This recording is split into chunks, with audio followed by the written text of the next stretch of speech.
Okay, this week we're going to do as promised, and we're going to fill the kiln.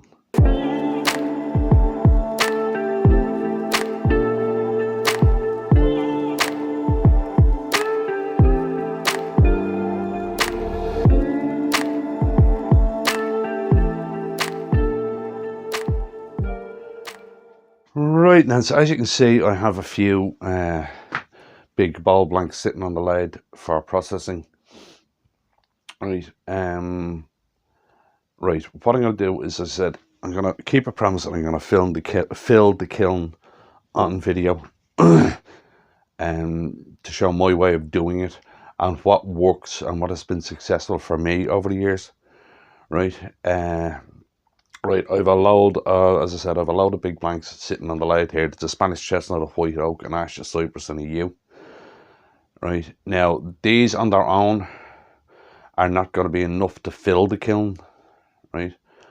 But they will put a fair bit into it, especially since I'm going to be coring the Spanish, everything except the ash really. I'll be coring because the ash isn't deep enough to core, right?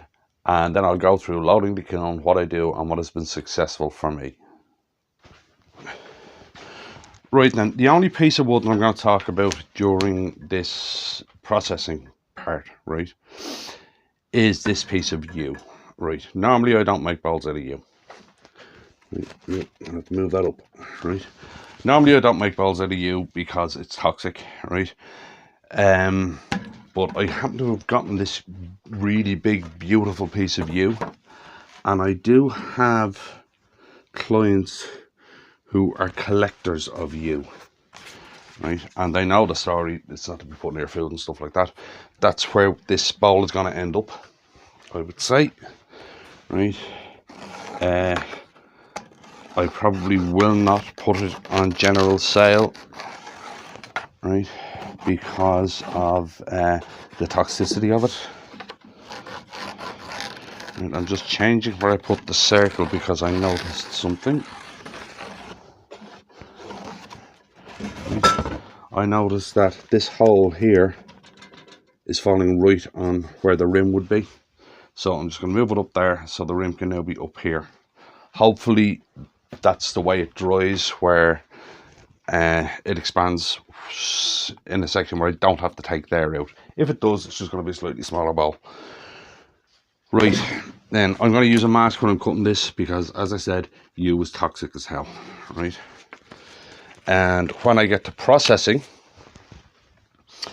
what I'm going to do is I'm going to do this piece of yew first. At the moment the floor is completely clear, right? I'm going to process this piece of yew first. Then I'm going to bag up every piece of shavings that comes off this, and I'm going to put them in the bin, right? My stuff normally goes, all my shavings normally go here to a local farmer who has some cattle he keeps indoors, right? I don't want to give him shavings off yew because they're toxic, right? So what I'll do is I'll process this piece of yew first. Then I will clean up all the shavings, put them in a bag, put them in the bin, get rid of them, right? And then I'll just come on with processing the rest and give the local farmer a buzz, and he'll take away all the other pieces from under his cows. Right, so as I said, I'm going to put a mask on for this because of the toxicity of yew. Right, I have enough health problems, thank you. I don't want any more. Right.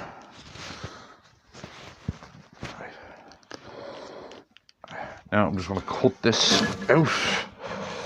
Right. Now if it gets stuck, I'll show you what you're supposed to do if you're cutting something like this and it gets stuck. Hopefully it doesn't, but if it does, it'll be an opportunity for me to show you this.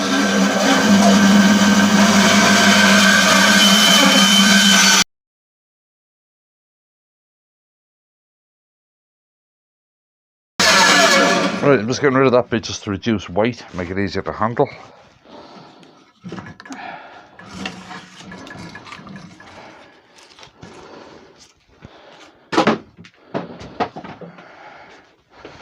Okay, so this on my glasses to get rid of. So if you see what I'm doing, probably handy. that's better. Now we go back to cutting this.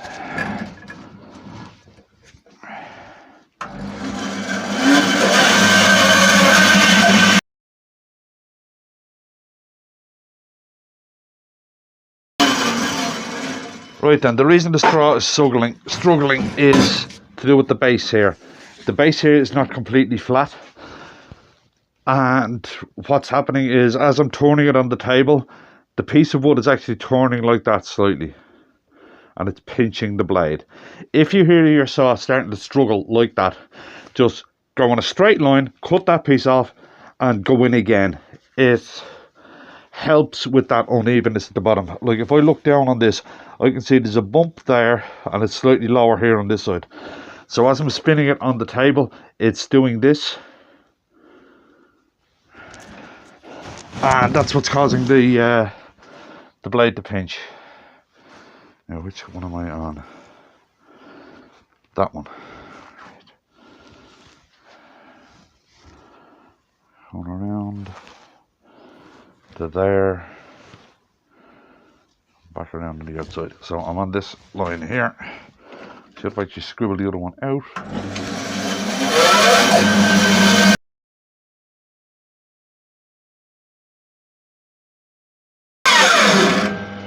Grand, right, we've got a jam. I was hoping we would, right? Now, when you get a jam like this, if you just try and yank that out, you could damage your blade. So if you just get something and jam it into the crack behind the blade, it opens that crack way up, and then you can very easily walk your blade out without any chance of damaging it. Luckily that broke off, which is handy. Right, and then just start cutting again. If you try and walk your blade out with the wood closed behind it, you stand a very good chance of bending your blade or popping it off.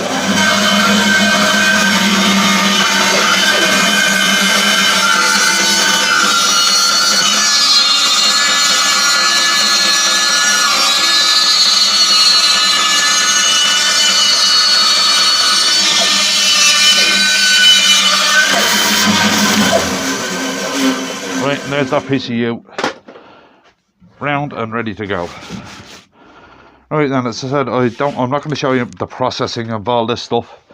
It was just, I wanted to go through doing a piece of yew, just kind of to show what you should do with it, which is mask up. Don't let it mix with anything else if stuff is going with animals. If your shavings are going to animals, stuff like that. Right then, we're getting this piece of yew ready to be cored. Right, I've rounded it off, flattened it off, put the tenon onto it. Now, when you're filling a kiln, one of the most important things you can do is make sure that your center is marked, because you're going to need that when you reshape the tenon. So the easy way of doing it is just put your tailstock on with your live center in it and push it into the tenon when you've done it. Right, as I said, I'm just going to be jumping in and out during this video with little bits about stuff you need to do for filling the kiln. Right then, another quick jump in here. I have this set up ready to core. Right now, there was some stuff in here. Right, there's a knot there, there's a big knot there that comes out here. Right, I have pre-treated them with sawdust and CA. Right, just because it's going into a kiln doesn't mean that you ignore the basics. Right, the thing about a kiln is a kiln dries out and it will always twist the wood no matter what happens. Right, so if you have a weakness in it, it's just going to split from that weakness. So if you try and mitigate them as they're going in, try and reinforce any weakness you find in the wood before it goes into the kiln. Right, now I'll just get recording this, and then with any luck the next time will be just filling the kiln, unless something else comes up that needs to be pointed out. Right then, I've cored this, got a nice core out of it. Right, Now, when you're looking at this, you might be going, that those walls look very thick, right? If you're using a kiln, there's a thing called a 10% rule, all right? 10% of the width of the bowl is what the walls need to be. Now, this bowl is 15 inches across, right? So that is 1¼ inches I need in the width of the wall. I personally like to go a little over because I have had them warp more than that, right? And you'll see that that wall, that wall is slightly over 1½. All right. So even when this warps in the kiln, I'm still gonna have enough meat there to get a finished cut and a finished shape on this. And that looks like it might stay, which I'm hoping it does, because that's pretty. There's some pretty colours on the inside of this. So I think there's a big ball of purple there. Right, so right, that's just one thing to remember when you're filling a kiln, is the 10% rule. Basically, the width of the wall has to be 10% the width of the bowl. Right? It's to allow for the warpage and to give you enough meat to actually finish. Right, so now hopefully this time the next thing you see will be filling the kiln. Okay, as I said, this video is going to be slightly disjointed compared to normal because I'm going to be jumping in and out. I'm doing so much of turning here. I'm going to be jumping in and out when stuff crops up to try and show you the do's and don'ts of putting stuff in a kiln. Right now, this olive ash bowl is the narrowest one I'm doing, right? But because it's narrow, do you see the way this edge has become really sharp and pointed? It's not coming up, it's just basically coming out to a point. If I put that in the kiln the way it is, it stands an extremely good chance of splitting, because that is very, see there where the grain meets, right? It stands a very good chance of splitting there because there isn't much to hold it. You're literally down to fibres there. So if you ever get a piece like this, right, just knock that edge off.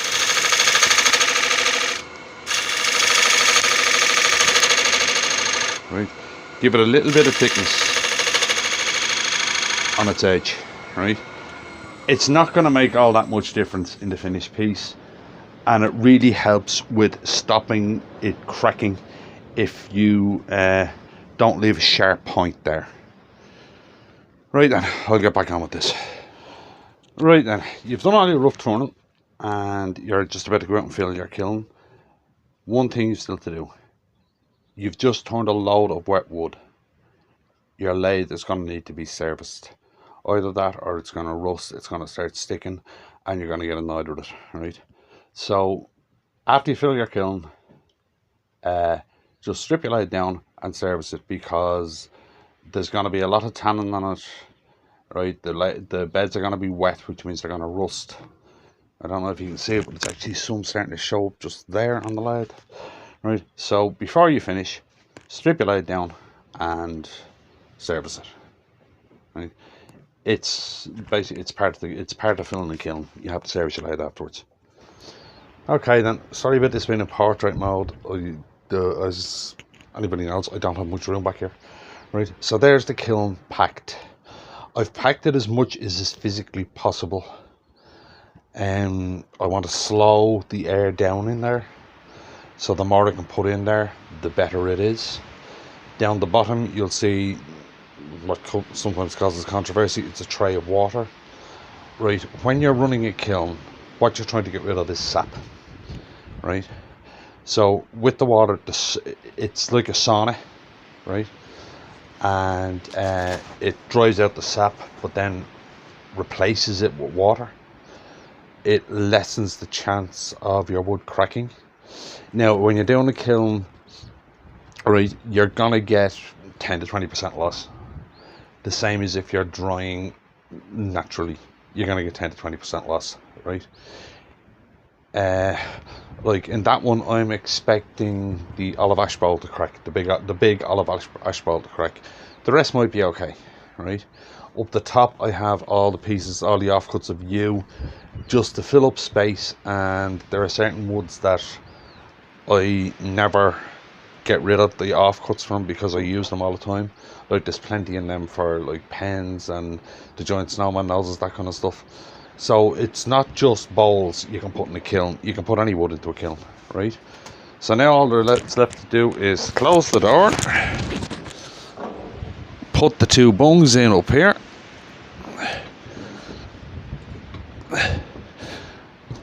and turn it on. Right, now when you do turn it on, if you can help it, don't open it, right? If you want to know if it's still running, put your hand over a hole here and you'll feel the heat coming out. You get used to how long your kiln takes. Mine takes about 6 weeks, right? But with this one I'm not sure because it's the first time I've run this new one. So and that's basically it. That's how you fill the kiln. You just got to remember the 10% rule. Fix any cracks before they go in, stuff it as much as possible, put water into it, right, and just have patience, right? So if you got anything out of that or liked it, if you wouldn't mind clicking a like, and I'll see you in the next one.